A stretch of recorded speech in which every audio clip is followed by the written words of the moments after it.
What is up, everybody? Hoang Zero here, and it has been a very long time since I've done one of these deck profiles, but I am super excited that we are finally entering the era of BT8. BT7 is coming to a close very soon. I know BT8 is coming out pre-release for a lot of regions that aren't North America, and then North America will follow very shortly after, but just hang on tight for a little bit longer because this format is an absolute banger, alright?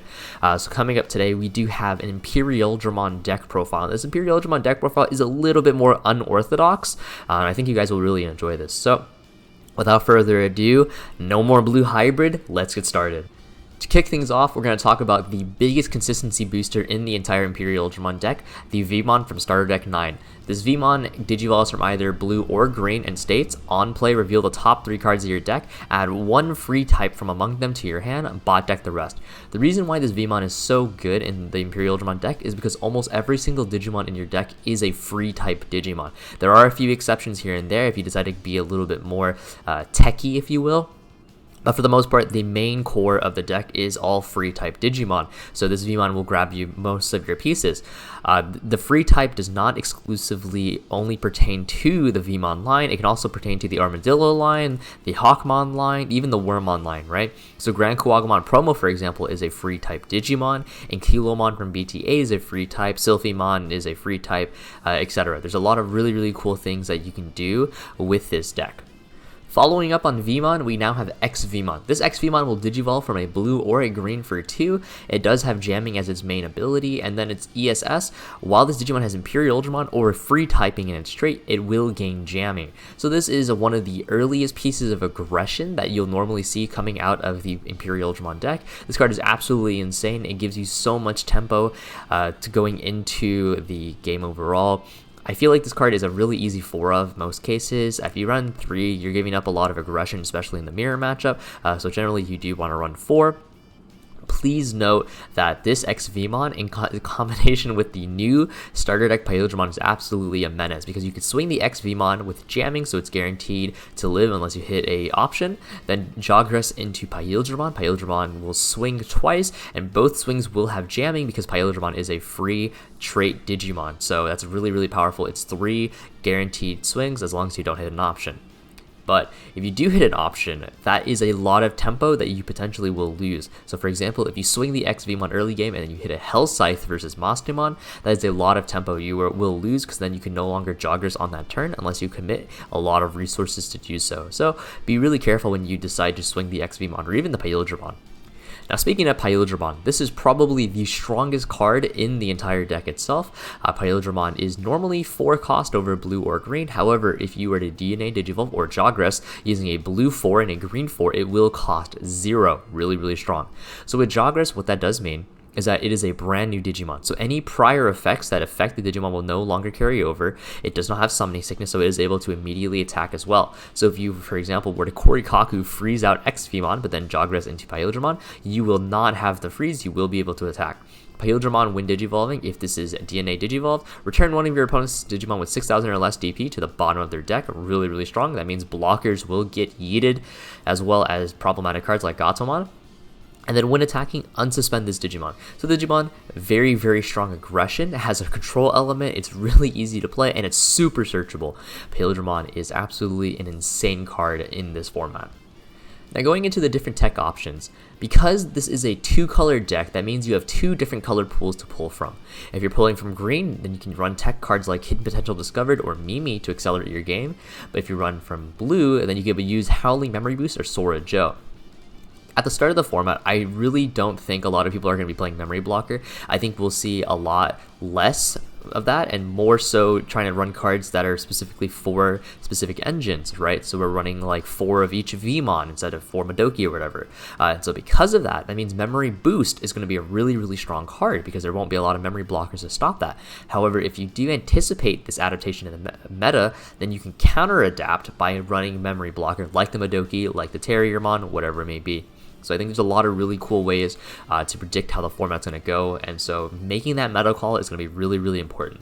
Going into the matchups for your Imperialdramon deck, Imperialdramon is arguably the second most aggressive deck in the format. The only deck more aggressive than it is an Armor Rush, which is basically just a mini Imperial, but it's like a little bit more Gremlin-like. And so because you are an aggressive deck versus setup decks or slower decks in general, you do thrive against them, but you are known to run out of gas. So for example, decks like Demon are pretty favorable because Hellscythe doesn't kill Imperialdramon. You can run them down before they can get their setup. If they do set up, then they're probably going to pass over a lot of memory in which you can try to OTK them. However, versus decks like Yellow DP- Eccentric Focused, such as Sylphimon or even Yellow Hybrid, that can be more difficult because they do have a lot more longevity built into their deck, as well as just more removal in general. If your fighter mode turn or your dragon mode turn gets punished by the DP removal, it can be really, really problematic. And then you do see cards like Megadeth swinging certain matchups into your favor. For example, X Antibody, which normally would be able to block out the Imperialdramon, block out the Imperialdramon, they completely get blown out by Megadeth unless they run Breath of the Gods. So because of that, you potentially can swing it in your favor. Demon is the same thought process. If you Megadeth or a Phanimon, that's a lot of tempo they just lost. Now finally, which you've all been waiting for, the deck list itself. So this deck list, off the bat, looks a little bit unorthodox. It kind of looks similar to how late BT8 Japanese list kind of looked, but we're going to try to apply those concepts and take it into the English format. So starting us off, we do have the 4 Upamon. Upamon being able to just get you that draw if your opponent has a Digimon without a source. We will see a lot of people running the Demi Vmon that draws 1 if you swing with jamming. We don't run jamming Vmon in this deck, otherwise if we did, then we would run that Digi-Egg. So that's just a preference in your list. We do run 1 BT8 Vmon. This Vmon is on play, check top few cards of your deck, top 4 I believe, check top 4 cards of your deck, and then add 1 card that is dual colored, so blue-green basically. And why that's not super good is because if you look at the deck, a lot of your cards actually aren't dual colored. Lightdramon is, or Raydramon, the Imperialdramons are blue-green, Megadeth, and then Davis Ken, and that's really it. Nothing else is blue-green, and so you're actually going to be whiffing on most of your searches, or in general, you'll be finding a lot of low value targets. And so, Imperialdramon's also dual color, but overall, it's just not great in comparison to the starter deck Vmon, who can grab most of the deck already. Then we do play 1 of the EX Collection Vmon. This Vmon could easily be a BT8 Vmon, but we want to try and cut back on redundant searching as much as we can, and we'll talk about that in a second. But the reason why we play the EX Vmon is with Imperialdramon or even Fighter Mode or Ken Davis, you can get that 1 memory that may be able to extend your plays. We play 4 of the Ul Force starter deck of Vmon. This Vmon, we don't care about the main effect because we're not playing Ul Force, but the ESS effect is when you swing, if you have 7 or less cards in your hand, draw 1. That is not once per turn. So under Imperialdramon, that's actually a lot of card advantage you can generate because you can swing twice and draw 2 if you have 7 or less cards in your hand. In general, it's just a really great way to facilitate early draw power. With X Vmon, for example, that's guaranteed for you draw 1. With Upamon, just maybe a draw 2. We do play 4 of the starter deck Vmon Searcher. So, like I said, this Vmon searches out majority of your deck. It searches out almost every single level 4. It also searches out almost every single level 5. It searches out all of your level 6s. And it searches out all of your level 3s. So in general, it's a really, really good consistency booster. We don't want to run too many searchers, and the reason why for that is because at some point you hit what we call a diminishing return. After a while, you'll have all the pieces that you actually need in your hand, and you'll no longer need to search. And so what ends up happening is that you just start evoing and raising, and so you'll be losing out on value with the ESS. And so because of that, we're only running 5 searchers to try and reduce the amount of diminishing return that we will encounter. And so we do run a Vmon with an ESS. Going into our level 4 lineups, I'll talk about the Lobomons in a second, but we do play 4 of the Jamming X Vmon. This card is really, really great. Being able to early aggro your opponent as well as guarantee jamming onto your Pyildra and Imperial is a super, super powerful tempo swing. 4 Stingmon. This Stingmon is from the starter deck. It digivolves from blue and green as well.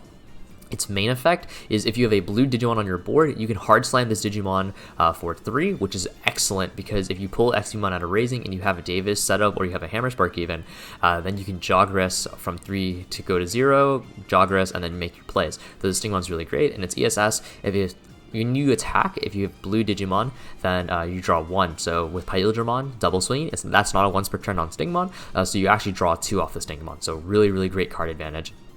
Now talking about Raidramon is a really powerful Digimon because not only does it serve as both a blue and a green component, but also its ability to tap any level 4 Digimon is absolutely insane. The reason why Raidramon is so valuable is because of the Mastemon matchup. Being able to tap their Hard Slam Gatomon, who is going to generate them a ton of advantage, is really important for you to accomplish. Because if you leave that Gatomon on the board, it will lead to them generating a ton of value. So you want to do your best to try and stop that wherever you can.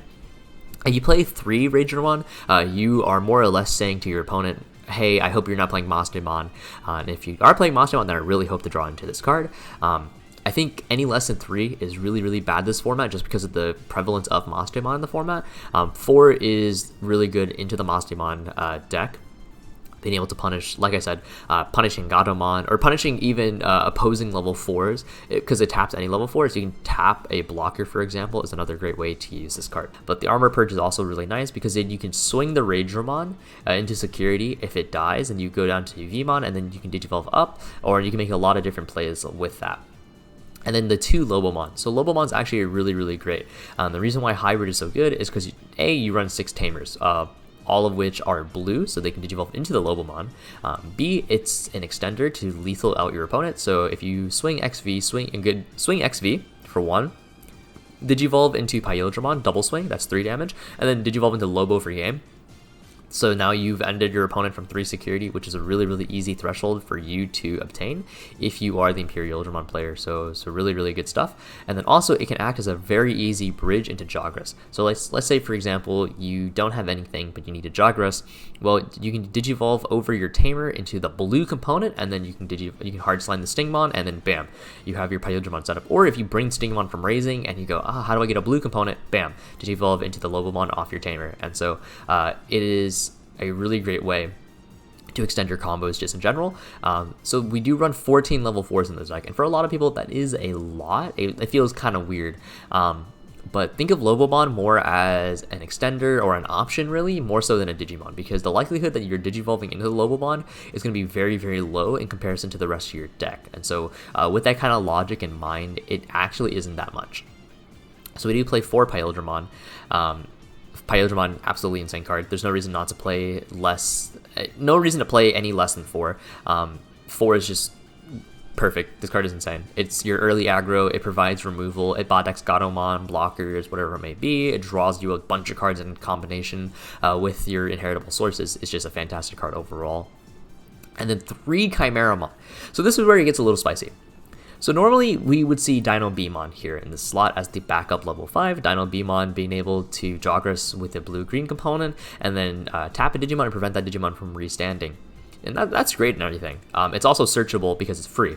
But Chimeramon is a very interesting case. So first of all, it is a composite trait, so it is not a free trait, so it is not searchable. Do you know that? It is also a white card, so it's not searchable by Davis. So you will have to hard draw into the Chimeramon. But what Chimeramon offers is, number 1, its Jagras conditions are any 2 level 4s. So you can actually do 2 blues, so XV and Lobomon, for example, as your Jagras condition, and that's really strong. You can also do, for example, really cool stuff, because you can just hard Digivolve into the Chimeramon and gain a lot of value, because then you could choose any level 5 or lower Digimon from your trash and place it underneath. So for example, you can place that Stingmon, or you can place that Vmon, or whatever it may be, and you can also generate further value. Now the real reason we play the Chimeramon is because of Chimeramon's ability to DP reduce the board. So Chimeramon, when you Digivolve into it, for every color this Digimon is, minus 1k to your opponent's board. And so if you have blue-green, you will be minus 3 because Chimeramon's white also counts. So with minus 3000 DP in combination with a certain card we'll talk about, you can actually remove almost any single body in the game, which is absolutely crazy. Also, Chimeramon becomes an 11k beater, which can come up at times.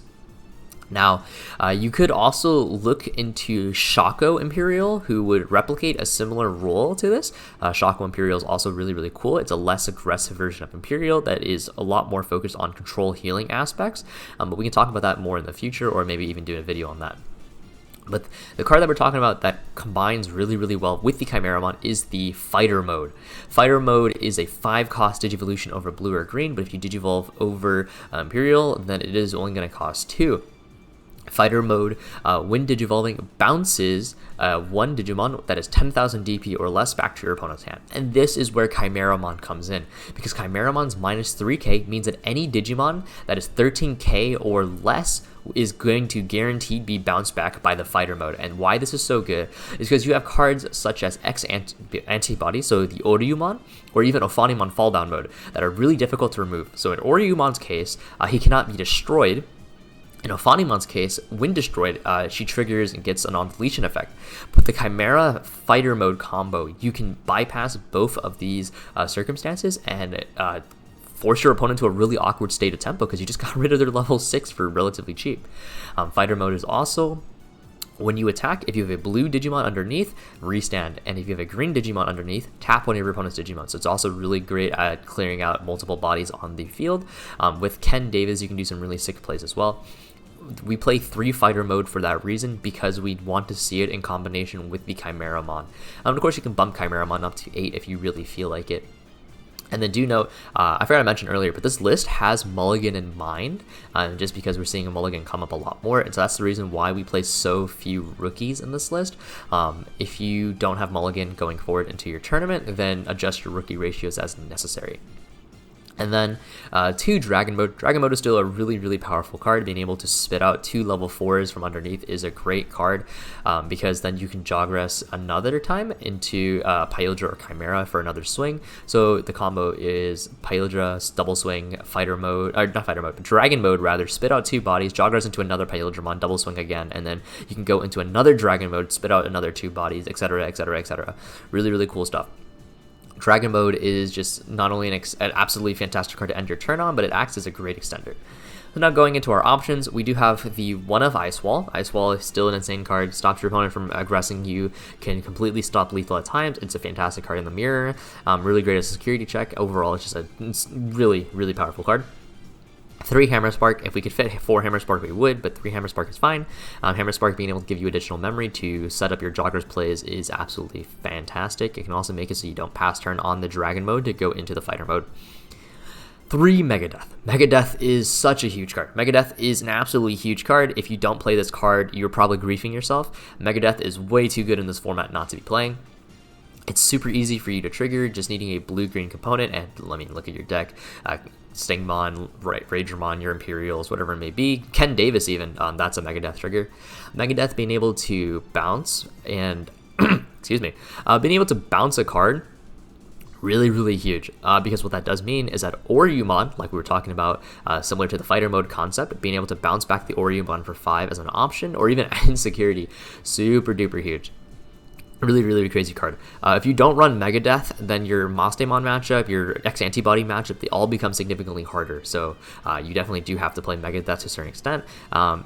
2 is very, very little. It's very greedy, if you will, hoping to see your 2 of in those matchups. 3 feels like a really good spot, and 4 is if you're really, really, really trying to blow them out.